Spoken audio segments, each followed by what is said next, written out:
Sa akin niya pinapalinis, pa kayang bumili ng kotse. Tama. Kasi alam ko wala namang manonood doon. Wala namang ibang kalaban doon, sarili mo lang.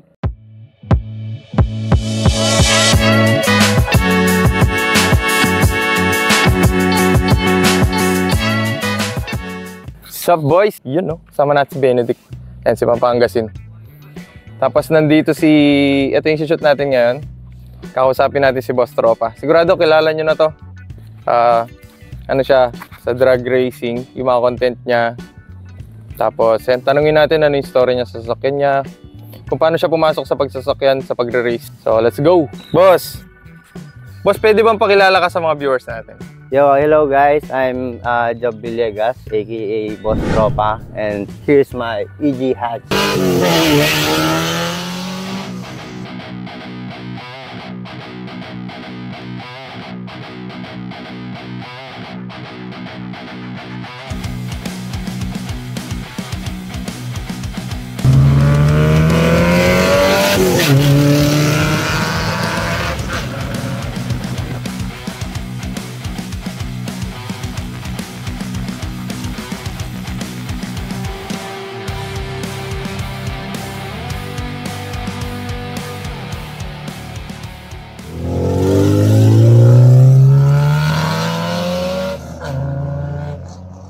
So, tanungin natin ngayon si Boss Tropa.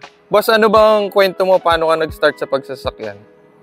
Pero ako talaga yung father ko kasi mahilig na kami sa kotse. Nagpapabili ako lagi ng mga remote control. Di ba? Mga diecast, no? Oo. Tapos, maaga na wala si Papa. Kaya, hindi natupad ng medyo maaga yung ano natin. Hindi natupad yung pangarap natin ng medyo maaga. Pero, kumaga kinaya naman. Nagsumikap tayo.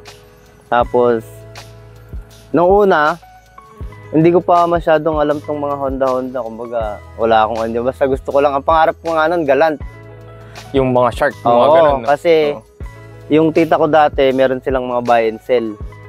Tapos, ang ginagawa ko, ako yung naglilinis ng kotse. Pag, kunyari, bibilin na. I-ready. Oo, i-ready na yun. I-ready. Sa akin niya pinapalinis, kaya medyo maaga akong naano sa sasakyan. Kumbaga, hindi ko naman alam yung parts, pero nakikita ko yung, ito maganda, ito medyo pang mayaman, yung mga ganung bagay ba. Pero yan, boss, mga anong age ka dyan? Mga high school ba yan? College? Feeling ko mga ano ako nun kasi pumunta ako ng Pampanga, grade 6 eh. Ba't boss, taga saan ka ba? Manila talaga. Manila talaga? Oo. Grade 6 ako lumipat ng Pampanga. Ibig sabihin, elementary days ko yun nangyayari mga panahon na yun. Kasi grade 6 ako dito na ako graduate. Kumbaga, yung 1 to 5, nandun ako. Malamang, mga ganun age, nandun ay years, ganun nandun ako sa Manila. So, yung mga teenager ka na, dun ka na nagre-ready ng mga... Hindi, doon talaga? Yun, oo, yung kabataan ko. Kasi talaga. Nung nag-graduate ako ng elementary, dito na ako sa Pampanga, wala na ako sa Manila. Elementary days yun kasi dito nga ako nag-graduate ng elementary. Kumbaga, grade 1 to grade 5, nandun ako. Grade 6, lumipat na ako dito. Dito ka na? Okay. Oo. Kasi yung ano na yun, yung buy and sell na yun, sa Manila yun. Kaya, yung age ko nun, batang-bata pa talaga. So dito, di naman natigil yung hilig mo, yung mga nakikita mo sa pagsasakyan, connection mo sa buy and sell? Natigil rin, siyempre, kasi iba na yung buhay. Kasi matagal na yun, matanda na tayo. Oo. Kumbaga, hindi naman katulad ngayon na lahat may mga bata na may kotse. Nung panahon namin, yung mga edad namin, hindi pa kayang bumili ng kotse. Tama. Diba? Sa daan lang tayo nun. Oo. Kaya nung pagdating ko dito, nag-aral muna ako. Tapos, yun lang, siyempre, typical na teenager. Tapos, siyempre, papasok, gagala. Kumbaga, medyo yung mother ko nasa ibang bansa. Father ko na nasa ibang bansa rin. Kaya walang gumagabay sa atin kahit papano. Pero okay naman. Tapos, nung mga 20s na ako, doon na ako may mga nakakasama na may kotse na. Sasakyan. Oo, pero wala pa akong kotse nun ha. Wala akong kotse nun. I mean, kahit nga bike nun, wala ako eh. Tapos, nung nagsimula na akong nag-asawa, siyempre kailangan natin magtrabaho. Nakapag-abroad ako. Nakapunta akong Korea. Medyo nakaipon-ipon tayo kahit papano. Nung pag-uwi ko, sabi ko, baka ito na yung time para makabili. Makabili. Oo, tama. Ng project car. Doon ako nagsimula ng bumili ng EG. Pero nung time na yun, boss, ito una mo binili? Oo. Ito na talaga? Oo, ito.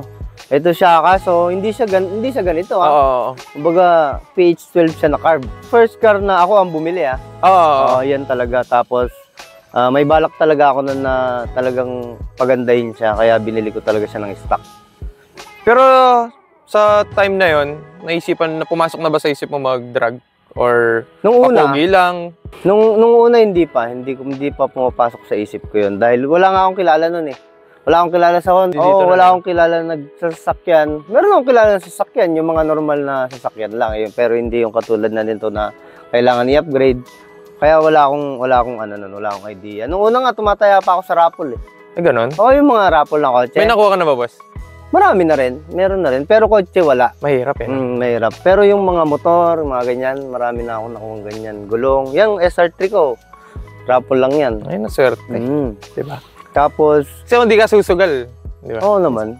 Ganun din sa buhay. Tinatansya ko pa siya nun kung kaya ko nang bumili or hindi. Tapos, nung nagka-budget na tuloy-tuloy na dapat yung gawaan, doon na namin to nakita. Itong kulay pula na to. Ito, hindi pa napipinturahan yan. Kumbaga, nakuha ko yan, ganyan na yan. Oo. Red na yan. Pero ito, boss, ikaw na lahat nag-guys nito. Oo. Nag-restore ng buo. Lahat ng parts nito, kami na pumili, kami na rin nang naglagay. Tinulungan tayo nila Kuya Tay, si Boss Maki. Yan, sila yung nag-guide sa akin ng paano gawin, kung paano sundin, paano yung tama. Kaya, yan siya ngayon. Kay cut kaya ka rin. Kutang kaya ng mga may buhay, boss, tropa na. Sige.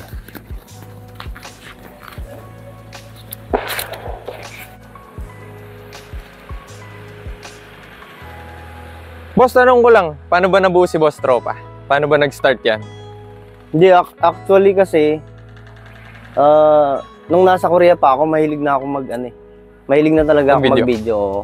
Pero, hindi lang siya na-upload. Kumbaga, siyempre, alam naman natin na mahirap pasukin yung social media.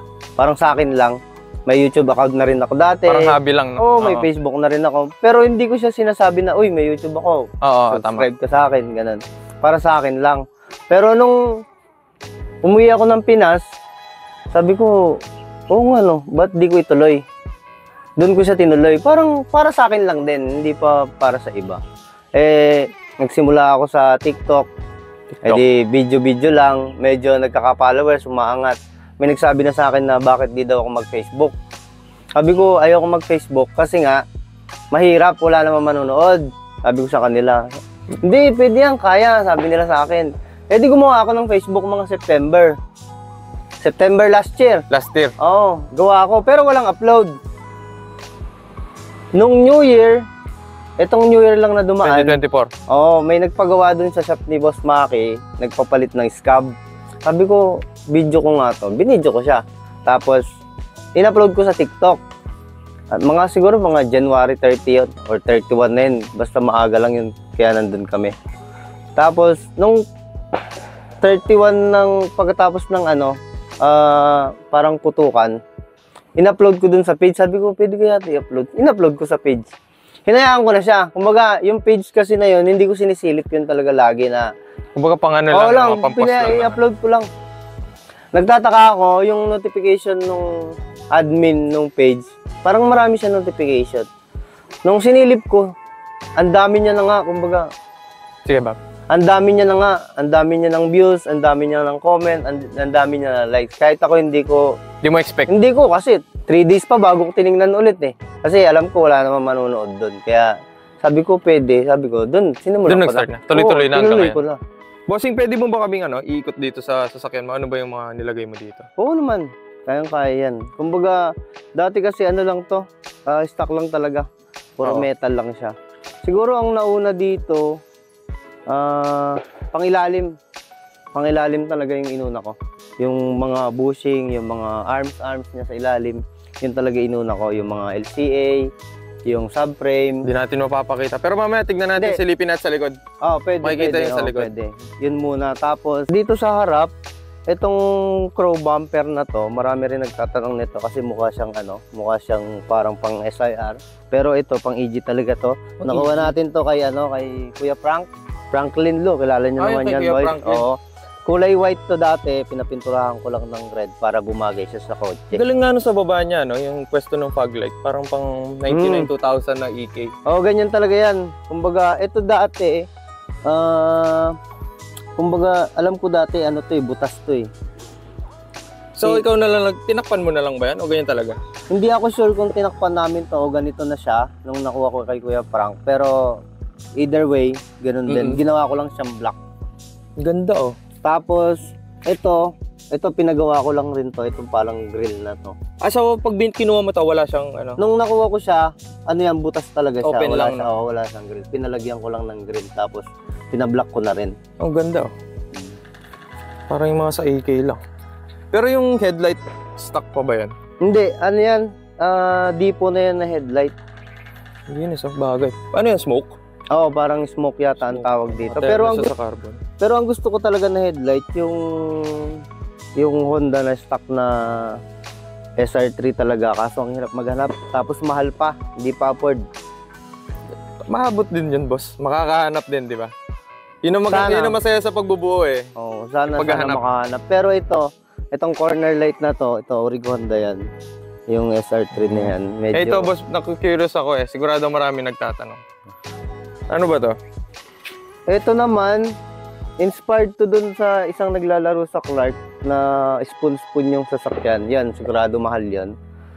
Inspired ako doon kasi nga, syempre, di ba, ang kadalasan dito yung ram air. Oo, yung mahaba. Oo. Kaso syempre, nahihirapan kami magtagal ng bumper, tanggal headlight, nawawala yung fitment ng kotse. Kaya naisip ko na bumili na lang ng hood na may ganito, tapos dito na yung ram air. So ito boss, may ganyan na siya agad? Oo, buo yan. Nakahulma na siya dyan? Oo, kasama yan, hulma yan. Yun. So ito ata yung tinatanggal. Tama na ba? Ito, pinagawa ko lang to dun sa gumagawa namin ng bushing sa dao. Kaya natatanggal yan. Yun. Tapos binabalik lang. Oo, kasi pag maglalaro ka, tatanggalin lang. Okay. Pag bumabiyahe kasi, di ba, minsan baka may pumasok na plastic o dahon o something, kaya nilagyan lang ng takip. Tapos dito naman sa natin, sa tires natin, tayo RS Sports na Westlake. Yan ba yung panlaro mo, boss? Hindi. Iba yung gulong? Kumbaga, pati mags, iba rin yung ginagamit. So ito daily lang? Oo, pan daily lang. Harap likod dyan na 205. So ito, totoo ba yan ba yung stock ng ng Honda? Slipstream? Parang. Yan lagi nakalagay eh. Pero dito, stock pa ba yung side? Lahat? Sa side dito, stock lang naman stock to. Itong mga ganito niya, mahirap na kasi maghanap nito, yung weather strip ba tawag dyan. Oo. Tapos itong handle, Honda rin yan. Tapos itong, ano ba tawag dyan? Side skirt. Oo, side skirt. Stock rin yan. Tapos ito, SR3 din yan, na mudguards. Yung bang, sa PH, na nilabas na EG may mudguard? Oo. Meron din. Meron. Kaya gusto ko ganun din. Pati sa likod din naman may check natin mudguard din siya na sa likod mudguard din. Tapos naka na rin yan, naka disc brake na rin na likod. Disc brake din yung likod Oh, Bob! What is a disc brake? In a disc brake system, the brake pads squeeze onto a flat metal rotor attached to the wheel, similar to how a clamp works on a tool. Ay, slotted. Nga natin likod. Ito, bossing, anong tawag dyan? Pang EG ito yung spoon na wing. Hindi ko lang sure kung urig to copy, pero malamang copy lang yan dahil nung nakuha natin dati, nandyan na yan, hindi ko na tinanggal. Ganda Kasi parang itlog yung EG pag walang ganyan. Tapos dito naman sa tail lights, hindi ko alam kung anong brand to, pero overseas ko siya nakuha. Para lang din, no? Para lang maiba, ni red white ko na. Tapos carbon na trunk, tailgate. Ito boss. Stock ba 'yan? Ito yung ang alam ko lang yung EG6 na stock na salamin back glass, meron talaga siyang ganito. Pero ang istorya nito, yung dati ko kasi walang ganito, wala siyang wiper. Sa likod, saka itong parang handle na ito. Pero meron tayong tropa na nakipag-trade dun sa wala natin sa merong ganito. Kaya swerte, swerte. Si Boss Vic, shoutout kay Boss Vic. Dito, tignan natin sa baba. Yan, yung hard race. Yan, hard race. Boss, pwede ba natin check sa interior? Oo, sige, tara. Right, let's go. Ano nang mga nilagay mo dyan, boss? Actually, wala namang ano dito. Yan, Wala yan. namang... Wala palang laman. Oo, walang laman. Ay, walang laman. Wala namang kakaiba dito. Oo. Ang halos napalitan lang dyan yung steering wheel natin. Naka Monte Carlo tayo. Tapos, yung gauge natin, yung white face na gauge na walang door indicator kasi mahal yung Oo. may door indicator. Tapos, naka 2-din console tayo na merong, hindi ko alam kung anong tawag dito eh. Dito sa lalagyanan ng parang barya na yan. Oo. Tapos naka na rin Pero tayo. hindi na yan stock, di ba?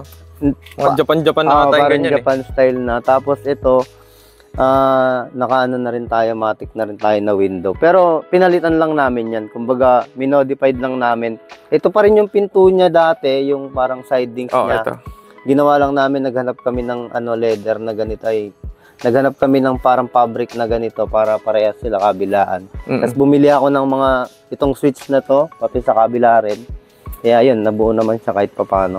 Tapos naka Japan Boss tayo na speaker na subwoofer. Yan, thank you kay boss You know. Harold Canarias, nakuha natin sa kanya yan.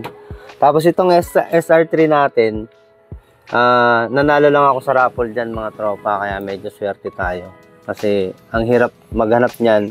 Tsaka medyo Tapos, masakit din, di ba? mahal din, Oo. kaya siyempre nung nanalo ako, iwas gastos, di ba? Tama. Aircon, boss? May aircon? Meron. Ano yan, kumbaga... Daily car talaga, no? Oo. Sa pila nga sa karera, nag-aircon ako, init-init dun eh.